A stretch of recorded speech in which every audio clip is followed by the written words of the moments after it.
आदरणीय प्रधानमंत्री जी, प्रदेश की माननीय राज्यपाल आदरणीय श्रीमती आनंदीबेन पटेल जी, गोरखपुर के माननीय सांसद Shri Ravi Kishan Shukla ji, Gita press trust board के चेयरमैन श्री केशवराम अग्रवाल जी, जनरल सेक्रेटरी श्री विष्णु प्रसाद चांद गोटिया जी, ट्रस्टी श्री बैजनाथ अग्रवाल जी, ट्रस्टी पूनम चंद राठी जी, गीता प्रेस ट्रस्ट बोर्ड से जुड़े हुए सभी पदाधिकारीगण, सभी सम्मानित जनप्रतिनिधिगण, गोरखपुर के सभी आगंतुक महानुभाव और उपस्थित भाइयों बहनों, नए भारत के निर्माता, भारत माता के महान सपूत, भारत को वैश्विक पहचान दिलाने वाले आदरणीय प्रधानमंत्री जी का महायोगी बाबा गोरक्षनाथ की इस पावन धरा पर गीता प्रेस के शताब्दी महोत्सव के इस भव्य समारोह में मैं प्रदेश शासन की ओर से, प्रदेश की जनता की ओर से हृदय से स्वागत करता हूं, अभिनंदन करता हूं।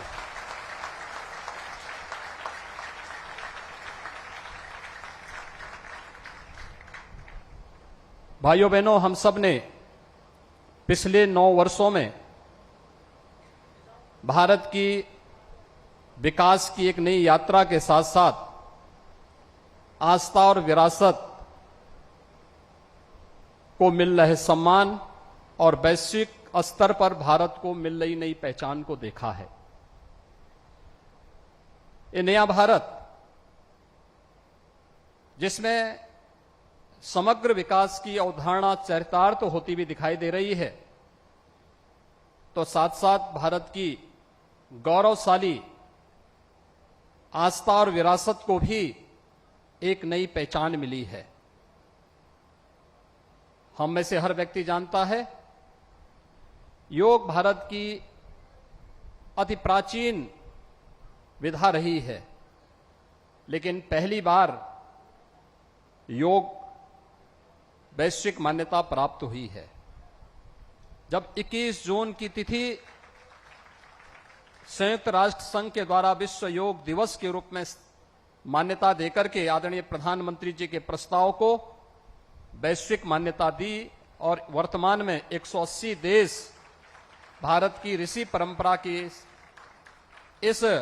प्रसाद के साथ, इस उपहार के साथ जुड़ करके भारत के प्रति कृतज्ञता ज्ञापित करते हैं। कुंभ को विश्व की मानवता की अमूर्त सांस्कृतिक धरोहर के रूप में मान्यता देकर के प्रयागराज कुंभ को वैश्विक मान्यता दिलाने का कार्य 2019 में देश ने भी और दुनिया ने भी देखा है और भारत की गौरवशाली आस्था के प्रति सम्मान और उनकी पुनर्स्थापना का कार्य किस रूप में होना है, यह आपने बाबा विश्वनाथ के धाम को देखा होगा। काशी में बाबा विश्वनाथ का धाम हो या केदारनाथ में नई केदारपुरी, बद्रिकाश्रम में पवित्र बद्रीनाथ धाम हो या महाकाल में महालोक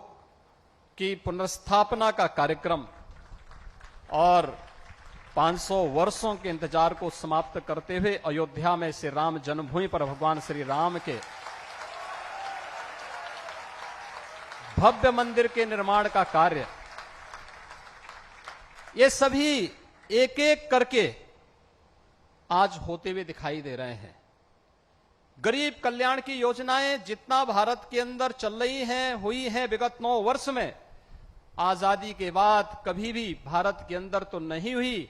लेकिन दुनिया का कोई देश आज भी उस मात्रा में, उस पैमाने पर उन गरीब कल्याणकारी योजनाओं को आगे नहीं बढ़ा पाया है। गीता प्रेस अपने 100 वर्ष की एक शानदार यात्रा को लेकर के आगे बढ़ा है और शानदार यात्रा में इन 100 वर्षों में विगत 75 वर्षों में कोई प्रधानमंत्री गीता प्रेस में आज तक नहीं आ पाया, क्योंकि गीता प्रेस भारत की मूल आत्मा को झंकृत करता है, उसको जागृत करने का कार्य करता रहा है। और उसे पहली बार भारत के किसी यशस्वी प्रधानमंत्री जी के द्वारा सम्मान दिया गया है। और मैं आदरणीय प्रधानमंत्री जी का इसके प्रति भी आभार व्यक्त करता हूं कि 2021 के गांधी पीस प्राइज के लिए भी गीता प्रेस के योगदान को सम्मानित करने का कार्य आपकी अध्यक्षता में गठित जूरी ने किया। यह न केवल गीता प्रेस का बल्कि भारत की उस हर धरोहर का सम्मान है जो हमारी पहचान है और जो भारत को एक नई पहचान के साथ आगे बढ़ाने का कार्य करता है। आज भाइयों बहनों, हम सब जानते हैं 1923 में इस गोरखपुर में सरदेव सेठ जी, श्री जयदयान गोयनका जी ने एक किराए के भवन में अपने कुछ सहयोगियों के साथ एक प्रेस की स्थापना की थी। उस छापाखाने को भी अभी आदरणीय प्रधानमंत्री जी ने अवलोकन किया। और गीता प्रेस इन 100 वर्षों में अनेक उतार चढ़ाव को देखते हुए आज लगभग 100 करोड़ प्रकाशन करने की ओर अग्रसर है।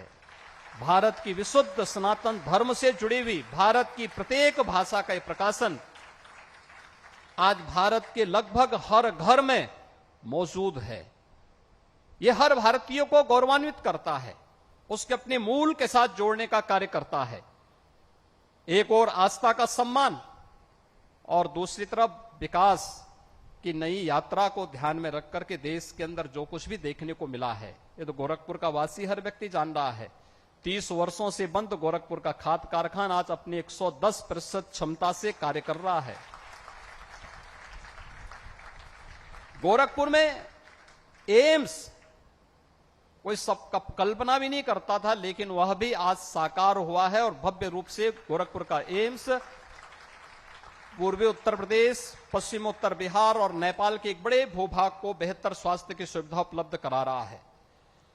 गोरखपुर में और पूर्वी उत्तर प्रदेश में इंसेफ्लाइटिस जैसी बीमारियों के समाधान के लिए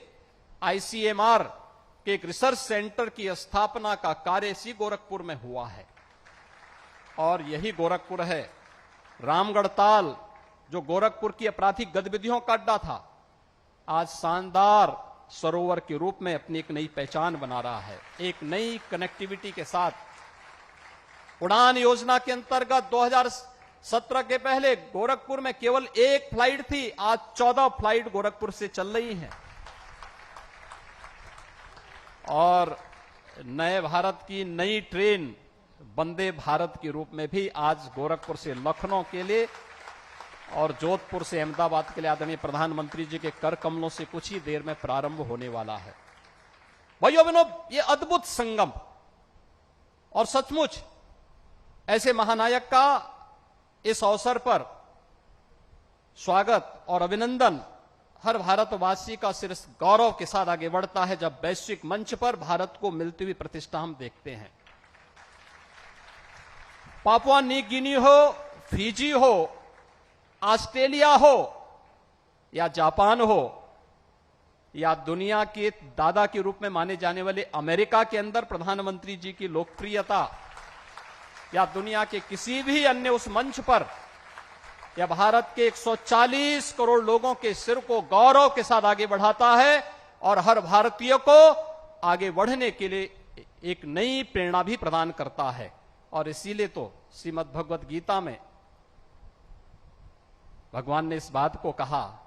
कि ददा चरित श्रेष्ठस तत्देवे तरो जना स यत प्रमाणम कुरुते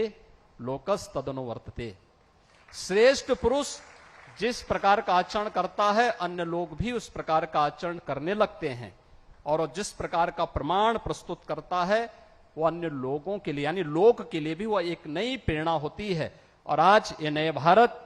या नया भारत आदरणीय प्रधानमंत्री जी का अनुगामी बनकर के उनके मार्ग का अनुसरण करते हुए भारत को दुनिया की सबसे बड़ी ताकत के रूप में स्थापित करने के उनके संकल्पों के साथ कार्य कर रहा है। हम प्रदेशवासी अभिभूत हैं, देशवासी अभिभूत हैं विकास की इस नई यात्रा के साथ जुड़ने के लिए,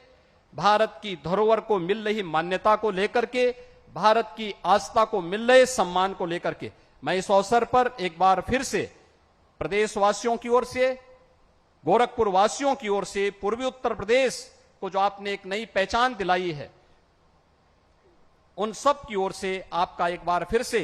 हृदय से आभार व्यक्त करते हुए स्वागत करता हूं, अभिनंदन करता हूं। इस अवसर पर प्रदेश की माननीय राज्यपाल आदरणीय श्रीमती आनंदीबेन पटेल जी का भी मैं हृदय से अभिनंदन करता हूं, जिनका मार्गदर्शन प्रदेश के विकास के लिए हम सबको सदैव एक नई प्रेरणा प्रदान करती है। गीता प्रेस से जुड़े हुए ट्रस्टी बोर्ड को, जो सनातन धर्म की